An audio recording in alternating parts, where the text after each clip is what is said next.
Title: He married the preacher's daughter. Turns out that she had a secret addiction. Please take a moment to support the channel by hitting the thumbs up button. I am 28 years old. I came from a poor household. My parents were never married, and they had me and my siblings out of wedlock.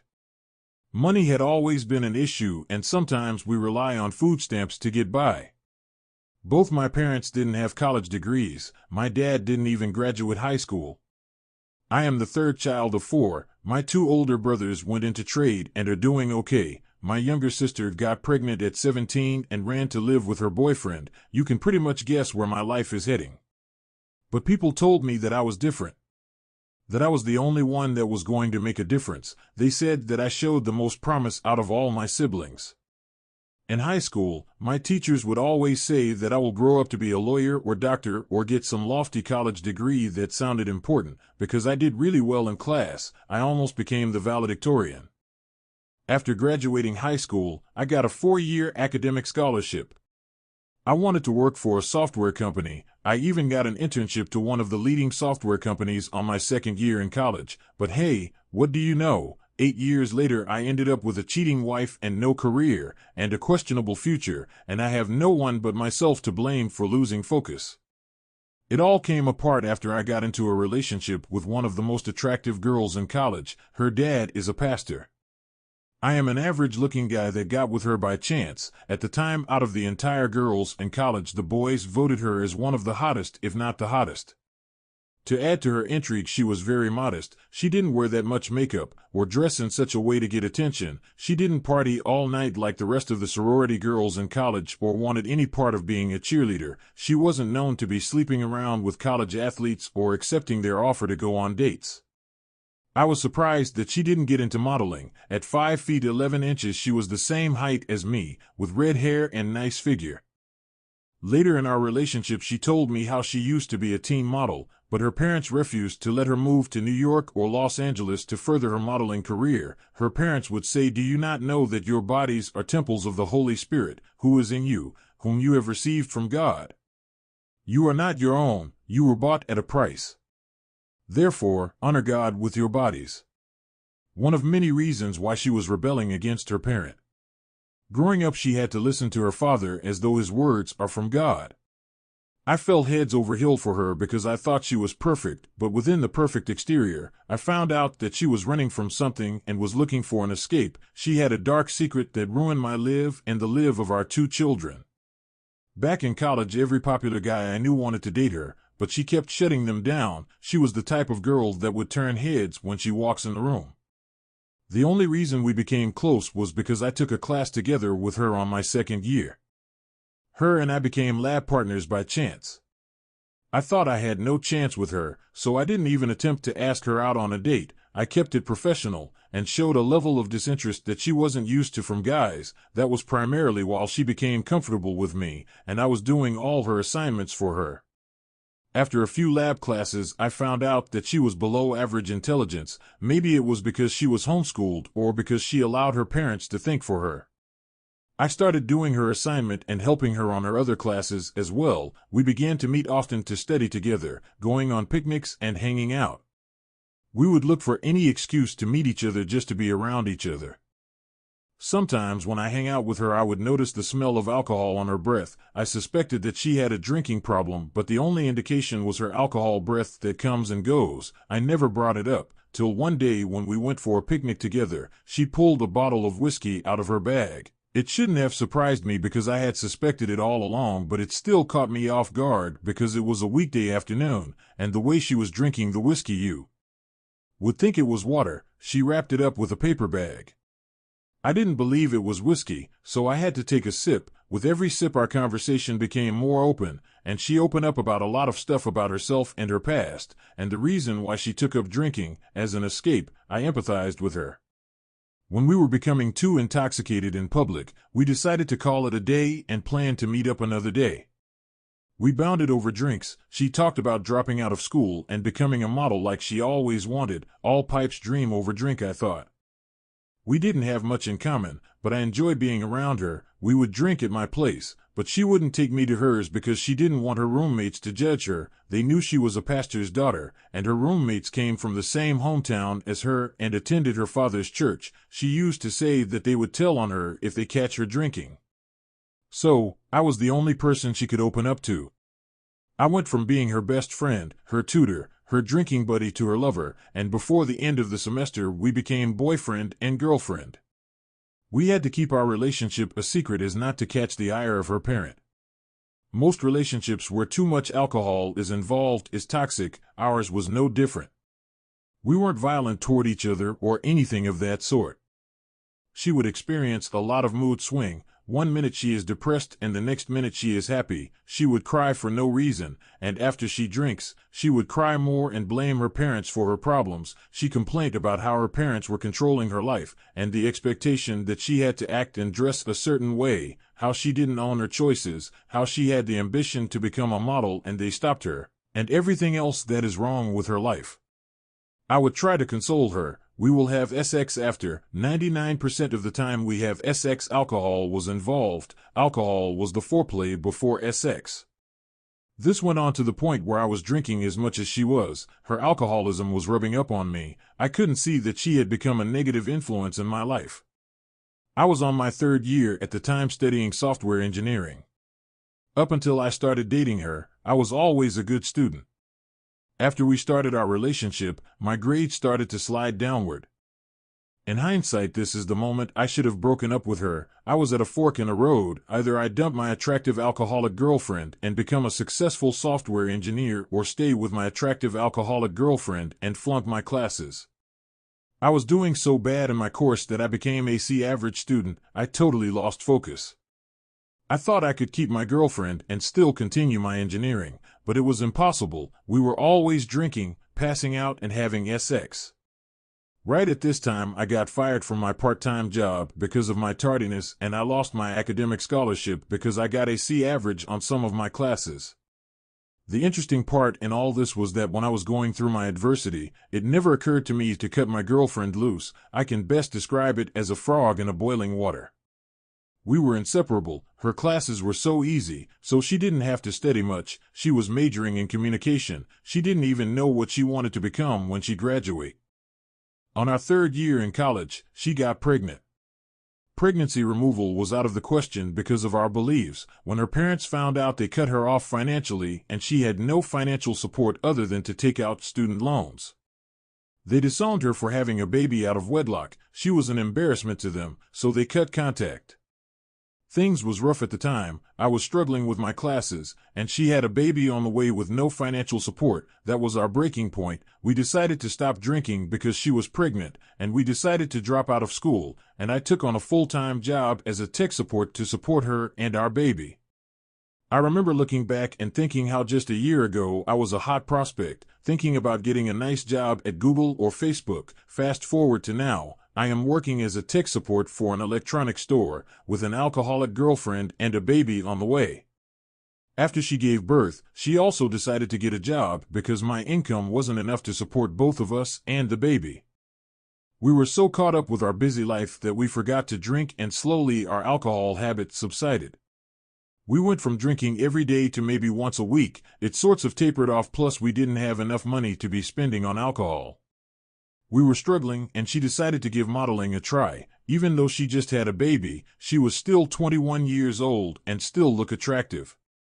She gave it a shot, but it wasn't worth it because the producers and photographers were all trying to sleep with her. Plus we couldn't afford enough to move to the bigger cities like New York or Los Angeles, so after a couple of months she decided to quit modeling and got a job as a cashier at a grocery store. We had no future. Money was tight. For the first time in our relationship we started fighting over money. We were living in a studio apartment with a baby, so we were at each other's neck constantly, but any time we fight we always make up. I remember feeling like a failure. I was turning into my parents. I squandered all the opportunities one had growing up. My girlfriend was depressed as well. She hated her job and was always pressuring me to make more money. 2 years after her parent cut contact with her, her mother began trying to reach out because she wanted to see her grandbaby. She encouraged us to get married to make our relationship legitimate. We saw the benefit in that because her parents had enough to support us financially and we were struggling. To make matters worse, we got pregnant again with our second baby, so we decided to get married. It was a small wedding and both our families attended, not ideally, but her dad walked her down the aisle. She reconciles with her family. After we got married, our situation didn't change much other than we moved an hour closer to her parents and my wife could work more hours now that her parents were babysitting our child. I also got close with her family and her father especially liked me. At first he saw me as a soul that needs to be saved, then he saw the potential in me and encouraged me to do better. I saw why my wife hated him because he is the type of guy that would push you to use your brain to your full potential. The problem is that my wife is more beauty than brains, so she always felt like her dad was too overbearing and she was never good enough. They didn't understand each other, but he is the type of person I needed in my life at that time, someone to push me, some guidance, someone to give me the tough love. I was so captivated by him that I started attending his Sunday sermon along with my now pregnant wife. My wife didn't like going, so she stayed home most of the Sundays I attended, and I will make excuses for her. Luckily, I got promoted at my job and started making enough to pay the rent and bills without my wife's assistance and save a little to make a down payment on a small 2-bedroom, 1-bath home. After she gave birth to our son, she became a stay-at-home mom for our 2 children. Then comes the postpartum depression. She started drinking a lot. I will come home from work and the kids will be crying, clothes everywhere, and my children's diapers still have stools in them. I was cleaning up behind her while she was passed out drunk on the floor.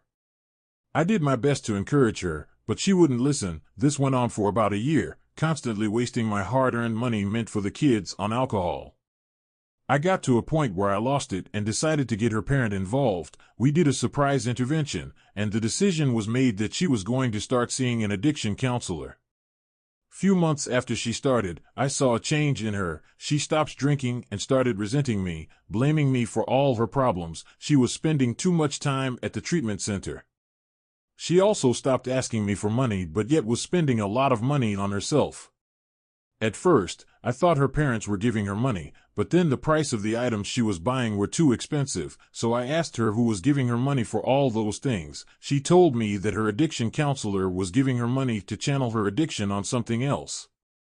I thought that was the stupidest thing I have ever heard. To change one vice to another is not a solution. Guys just don't give women money just like that. I wanted to get to the bottom of this. It hurts my pride to know that another man is buying things for my wife. And I was afraid that a person she was supposed to trust to take her out of her vulnerable state is filling her head with nonsense and taking advantage of her. I thought there was something going on between them. I was paying a lot of money for her to go to rehab. The idea that she may be having an affair with her addiction counselor or someone else at the rehab center will really break me after all we have been through together. The more she attended the rehab, the less she is interested in our family. She would come home late. Sometimes when I called her, she wouldn't answer, claiming she couldn't answer her phone in the rehab. I told her that she is a mother of 2 little children, and she had to limit her time at the rehab and come home to take care of our kids. I had to hire a babysitter because she would leave our kids in the house alone and would go to the rehab center. I felt like she had abandoned our children and abandoned our marriage. I can't juggle 2 kids with a full-time job. She doesn't ask me for money because someone was buying her everything. I decided to check her phone while she was asleep, and as I had suspected, there were suspicious text messages between her and her addictions counselor. It was clear that there was something going on between them. I screenshot all the evidence so I can show it to her parent. Then I woke her up and confront her about it. She admitted to having a 2-month affair with her 49-year-old addiction counselor. She was 24 years old at the time. She said that she was tired of being poor and told me that her counselor told her that I was the reason why she was drinking so much, and that I was the root of all her problems, and that we are toxic together and codependent. She blamed me for her drinking. I reminded her that she was drinking before she met me, and I didn't put her up to drinking. It was the other way around. Apparently, the counselor was taking advantage of her in the worst way, by blaming me for all her problems and then using that opportunity to sleep with her. I couldn't take it anymore. I snapped. I did something that I regret. I laid hands on her, and I kicked her out of the house. I was frustrated, everything that she put me through, and to make matter worse, she shown no remorse. 2 days later, she didn't return home and she didn't call. What hurt me the most was that she abandoned our children with me. I later found out from her friend that I confided in that the addiction counselor rented a holiday stay at the hotel for her. I have had enough. I told her parent what was going on and they couldn't believe it. I told them everything from her alcohol problems and where it all started and why. Come to find out, her parent told me that they didn't stop her from modeling because of religious reasons, but because as a teen they found out that she was sleeping with the photographer who was in his 30s at the time. Hell, the photographer went to jail for that and still had to register as a sex offender, and ever since her parents stopped her from modeling again because they felt like they were a lot of predators in the industry. I kind of questioned everything she had told me in the past. I hired a divorce lawyer and told him everything about her relationship with the addiction counselor.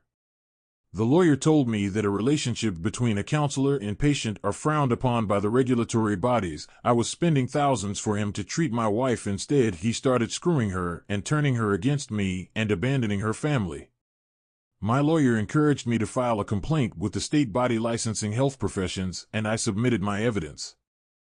I also found out that he was married, and I went to his wife to show him all the evidence. To my surprise, the addiction counselor had recently filed for divorce from his wife because he was leaving her for my wife, but she didn't know about the affair.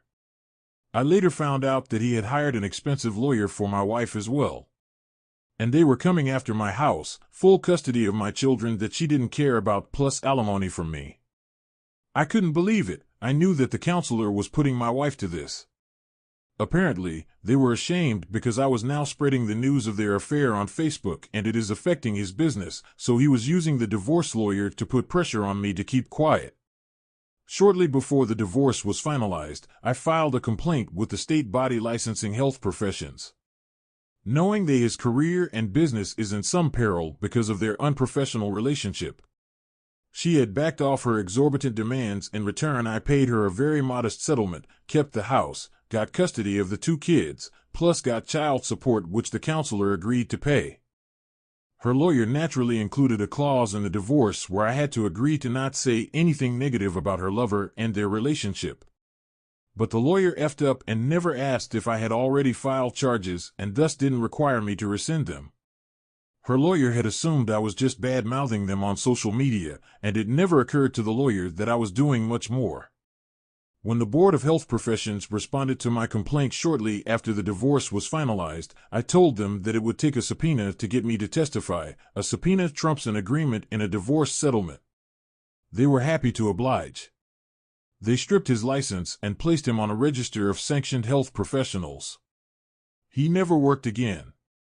Turns out that the counselor's mother recently died and left him some money, so he had enough for a while to keep my now ex around and pay child support to me on her behalf, plus he was using his friend to run his rehab business. He had been begging her to marry him, which she later did. After we divorced, her family refused to speak with her. She didn't show interest in our children. She comes by to see them maybe once every 2 weeks. As a single dad, I was working and taking care of my kids. Her parents supported me with babysitting my kids. I went back to school and started taking evening classes. A year and a half later, I graduated and got a job at a software security company, so I am doing well financially and I hope to open my security business too. It only took less than 2 years for their marriage to fall apart. I think he went broke. When the money ran out, she divorced him. Oh, and the frosting on the cake was that his wife and I traded notes that helped each of us in our respective divorces. She saw him as her next meal ticket, and she rode it as far as she could. When the money was gone, so was she. My own view is that he saw a beautiful woman and he couldn't resist. He didn't know she was a succubus. I had a better lawyer than she did, even though he was less expensive than hers. Even though the ex-addiction counselor didn't have much, she still manages to get some money from divorcing him. Her addiction sure burns up cash from the divorce settlement. Not just the alcohol, but the shopping which she engaged in to fill that void brought on by the alcoholic behavior. Few months after the divorce, she was back begging me for help to see our kids. The sight of her repulsed me, and I want nothing to do with her. While after it was clear to her that I wouldn't take her back, and I don't want her near our kids, she disappeared for almost a year. Nobody knew where she went, and I didn't care. I was more focused on my job, my side business, and being a single dad. One day a friend called me and told me that he was going to send me a link, asking me to check it out. I did. To my surprise, it was my ex-wife. She was now in the adult film industry. I still couldn't believe it. I am still in shock. I couldn't get myself to tell her parents. What would I tell my kids when they grow up? I wish someone would advise me on what to say to my kids or how to address this with her parents. Should I keep quiet? Her parent are good people. I wish they were my parent. I just don't understand how good people like this can make a daughter like her. Please take a moment to support the channel by hitting the thumbs up button.